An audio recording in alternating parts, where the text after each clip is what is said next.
A new product has entered the wearable tech field. Samsung launched its first smart ring yesterday. The Galaxy Ring works as a standalone physical activity tracker that only needs to be charged once a week. And it's meant to be worn continuously, and it uses AI to analyze the user's health data. So Lexy Savvides is joining me now in Studio 57 to talk a little bit more about this. She's a wearable reviewer. You have my dream job, and a video host for CNET, because everyone knows it's like, take my whole paycheck. You got a new device here, just have it. So this is super cool, a new ring. We talked about this already, that I also wear a ring, but this is the Oura ring. And there's a bunch of different ones out there. What's the benefit of the Galaxy Ring?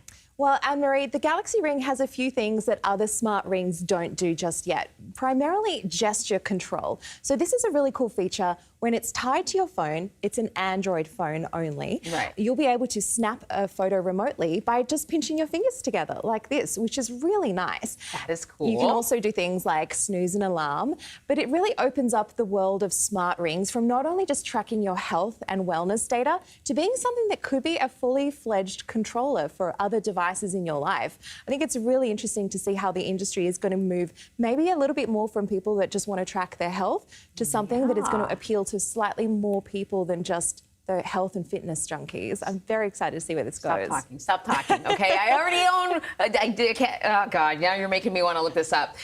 What I actually liked about the Ring concept, unlike some of the other wearable devices, is it's just low profile. You know, you charge it once a week. It's not very obvious that you're wearing it. Do you think that this concept of a ring can open up the market when it comes to wearables? Because there's people out there that just aren't into it. The other stuff looks too techie. This doesn't look techie at all. Definitely. And to your point, this is really targeted to people who are potentially interested in tracking their health and well-being, but in a much more passive way. So with a smartwatch, for example, you've got a screen, you've got notifications constantly coming through. I have two on my wrist right now. One is the Galaxy Watch Ultra, which is the one with the orange band. That's also just come out, that's brand new. And this is the Apple Watch Ultra on the bottom. And so both of these are more sort of sports and outdoors watches, really targeted to people who are looking at actively tracking all of their health and fitness metrics. But a smart ring is just set and forget, and you don't have to charge it as often.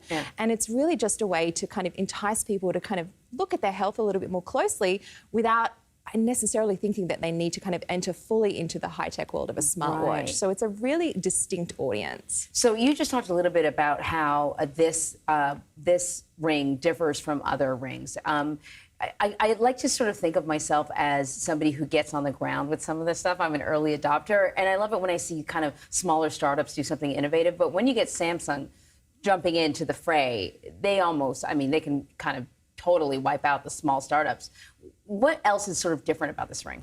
Well, the Galaxy Ring sets itself apart from the Oura Ring, which you have specifically, because it doesn't have a subscription. So the Oura Ring, as you know, you probably pay that $6 a month fee in order to get those really in-depth health and well-being metrics. The Galaxy Ring does not, but it is a little bit more expensive. So it's a $400 ring as opposed to a $300 ring with the Oura.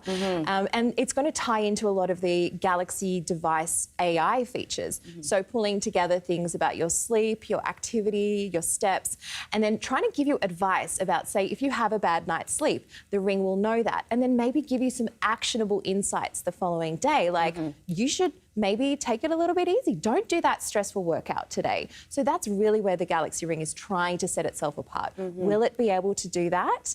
Time will tell. It's still so new, and being able to kind of get all of this data over time is really where smart rings are going to hopefully try and make people's lives better, to be giving you those actionable insights. Well, you just touched on something that is more of a kind of an umbrella question when it comes to these devices. People always ask me, well, what difference does it make, right? It's just like data. And you're right, like a bunch of data doesn't make a difference, but it's what you do with it. Exactly. Being able to interpret that data is the biggest basically pain point when it comes to smartwatches over the past few years. I've been testing and reviewing wearables for about 10 years at CNET, and it's really just interesting to see how that market develops over time. And it's been a real issue that people just don't know what to do with all of this data. You wake up and you're like, what does it mean if I've had an hour of REM sleep? Right. What does it mean if I don't get enough deep sleep according to these sleep trackers? Yeah. So the next step is interpreting that, giving those insights, and hopefully making people's lives better. There's a lot of things like the Galaxy Watch has FDA authorization for sleep apnea detection, which is another big one. A lot of people might not know that they have sleep issues and sleep disorders. So it can give people a little bit of a nudge to go and talk to their medical providers if it notifies them that something might be wrong, which is a big step. In your coverage of this sector, have you noticed, mainstream medicine leaning more and more into it now? Definitely. There's been, even just last week, there was some doctors recommending that patients wear an Apple Watch to track certain metrics. Right. There's been many instances of people's lives being saved by having actionable insights delivered from their watch, whether that's something like irregular heart rhythm notifications, maybe notifying that they might have something like AFib or atrial fibrillation. Now with the potential sleep apnea detections on the watches. This is a really emerging field, and I think that there are some people in the medical community that are absolutely very keen on this, and obviously, absolutely understandably, some people who are a little bit more skeptical. As always with these devices, it's not in taking the place of a doctor or regular tests, things like that. So it's always treat it with a little bit of grain of salt, and make sure that you always follow up with the proper advice afterwards. Very smart. Lexy Savvides, thank you very much. Thank you, Anne-Marie.